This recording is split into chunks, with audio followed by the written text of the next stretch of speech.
জীবন এতটা সহজ না যতটা বাবার টাকায় স্বপ্ন দেখে বলছো।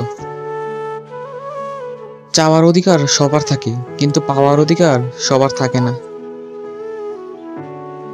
মনের আবেগগুলো মনেই মুছে ফেলা উচিত, বাইরে আসলে শুধু মানসিক যন্ত্রণা। কান্না পেলে কেঁদে নিও, জানোই তো বৃষ্টির পর আকাশ সুন্দর হয়। সব জিনিস নতুন ভালো লাগলেও বন্ধু কিন্তু সেই পুরনোগুলোই ভালো লাগে। দুঃখ যাদের নিত্যসঙ্গী, সুখ তাদের কারাগারে বন্দী। আপনিই আমার সে আক্ষেপ যা পূরণ করার সাধ্য কারণে। গল্পটা নতুনতায় শুরু হলেও কাব্যের আড়ালে আজও তুমি আছো। একাকিত্বের খাতায় যে কষ্টগুলো থাকে সেই কষ্টগুলো বোঝার ক্ষমতা কারো নেই। যোগ্যরা ও মেধাবীরা কখনোই তার প্রাপ্য জিনিস পায় না, এটাই জগতের নিয়ম। সময়ের স্রোতে দেখেছি বন্ধুরা এক এক করে নাই হয়ে গেছে। কষ্টটা যখন সীমা ছাড়িয়ে যায় তখন মানুষ কাঁদে না, চুপ হয়ে যায়। ছেড়ে যাওয়া মানুষগুলো একটা শিক্ষা দিয়ে যায় নিজের পায়ে দাঁড়ানো কতটা প্রয়োজন।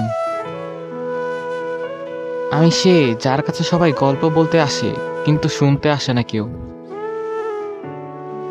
একরাশ মুগ্ধতায় জড়িয়েছিলে যাকে, সেও তোমায় ভুলে যাবে সন্ধ্যা নামার আগে। এদিন এক গানে এক গল্পকারের গল্প খুঁজে পাবে না শুধু সেই গল্পকারকে। নিজের জায়গায় দাঁড়িয়ে কখনোই অন্যের অনুভূতি বোঝা যায় না প্রিয়। আমি কারো গল্পের কাল্পনিক চরিত্র না, আমি নিজেই একটা ইতিহাস। যাকে ছাড়া আমি থাকতে পারতাম না, সময়ের পরিবর্তনে সেই মানুষটাই আমার না।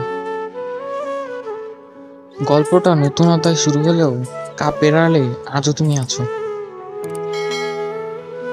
থেমে তো কিছুই থাকে না, শুধু জমে থাকে স্মৃতিগুলো। পুরনো ডায়েরি, শুকনো কাঠগোলাপ, তাতে নেই কোনো শব্দ। চরিত্রগুলো পাল্টে গেলেও পাল্টায়নি শুধু গল্প। মানুষের হাতের ছুরির আঘাতের চেয়েও মানুষের মুখের কথার আঘাত অনেক বেশি ধারালো হয়। থেমে তো কিছুই থাকে না, শুধু জমে থাকে স্মৃতিগুলো।